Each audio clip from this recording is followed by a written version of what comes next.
Hello beautiful people! Welcome back at Everything Nice at Merch Succulent Love. And today meron akong na-receive na parcel. This is from Daisy Succulent Cacti Lover. So, eto, pinadala niya. Sabi niya, surprise daw niya. Knowing us, nagbablog po kami ng mga succulent. And, ayun, from being vlogger, naging friendship nga kaming tatlo nila, Jeremy. So, sabi niya may pa-surprise siya. In-order niya to, di ko alam kung Lazada or Shopee. And then, ayun, direkta na sa address namin. So, nakakatawa ka naman sis. Ang bongga. So, thank you so much. Nakakataba ng heart. Makakakilig kapag ka. Kasi, galing from the others. Diba? And of course, from your friendship talaga. So, thank you so much. Sisi Daisy, ang bongga mo naman. Hindi lang isa, apat po yung pinadala niya. So, dati, tinapay lang pinapadala niya. O, ngayon, ganito na. Baka sa susunod, bahay lupa na ipadala mo, sis. Charot. Ayan, thank you so much. Follow nyo i-subscribe nyo din si Sis Daisy and panoorin yung mga vlog niya. For sure, may inspire kayong mag-arrange. And of course, about caring sa mga succulent. Marami din siyang tips about succulent. So, ayan. I-open na natin isa-isa. So, na-open ko na yung una, yung Buddha.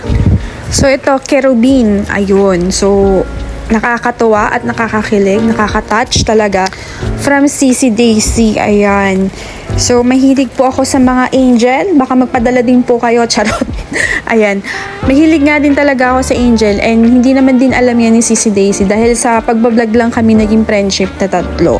So, ayun, ramdam ko talaga, mabait talaga siya. And I know God will, God bless you more than what you deserve in life. Ayun may padrama ba tayo ngayon? Charot. Actually, believe talaga ako kay Sis Daisy kasi ang sipag niyang mag-rearrange ng kanyang mga succulent. And I know, she really loves her succulent talaga. Iba talaga yung passion niya doon sa kanyang mga plants. And so, keep the good work, Sis Daisy, kasi alam ko marami ka pa may inspire na mga taong mag-arrange ng succulent. Dahil dyan, mapapabili ng pang-arrange ang mga person dahil sa'yo, charot. Taray, may pa-ice candy. Ayan. In fairness sa seller nito, magaling siya mag-pack at walang nabasag sa mga nabili ko. Thank you so much sa seller na yan. And of course, kay Sisi Daisy. Yung pangatlo is Poppy and this one is also Angel. Ang ganda. O, diba? Wow, ang cute ng Angel. O, diba? Ang cute nila. So, closer look muna tayo mga B. Ayan.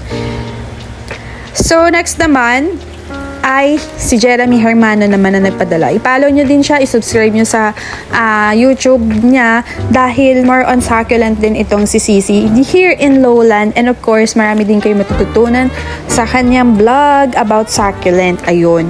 So, eto naman, sabi ko kasi napag-usapan namin yung arrangement ni Daisy. To sabi ko, gusto ko ng under the sea na concept. Kasi 'di ba yung movie na The Mermaid, tsaka dati, hindi pa ako vlogger, napapanood ko yung sa US na nag-arrange sila sa shell na malaki, yung kabibe na malaki. Tapos yung may shell na patulis-tulis. Sabi ko, gusto ko din gumawa ng ganun na arrangement, yung talagang sa sea. Tapos naisip ko, pag nagdagat ako, hahanap ako ng shell sa dagat para doon. And then, ito naman si Jeremy, ayan, nagpadala naman ng bongga ng mermaid. Ayan. So, this is from her. Galing po to sa kanya. May mga corals and then may pahagdan. O, diba? Kabog.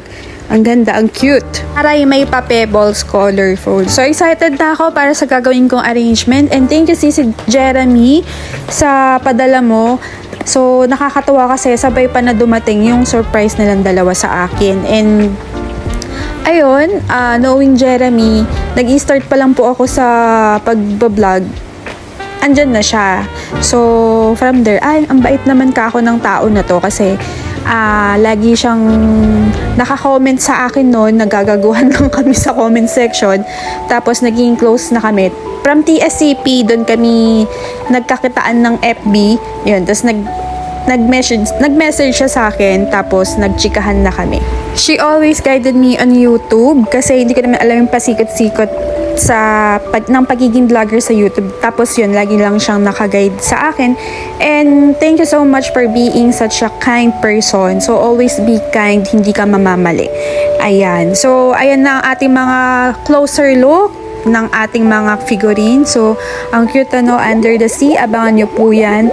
Sa aking susunod na vlog, gagawa ako ng arrangement Under the Sea. Pangarap ko tong arrangement na to actually. Nakita ko din to kay Daisy. Sabi ko, taray ka ako nito. May pa-sea concept. Sabi ko, parang gusto ko din ng Under the Sea concept. Sinabi ko talaga sa kanya. And, ayun, bangan nyo yan sa ating mga susunod na vlog. And thank you so much again for my two friendship na talaga namang mababait na tao.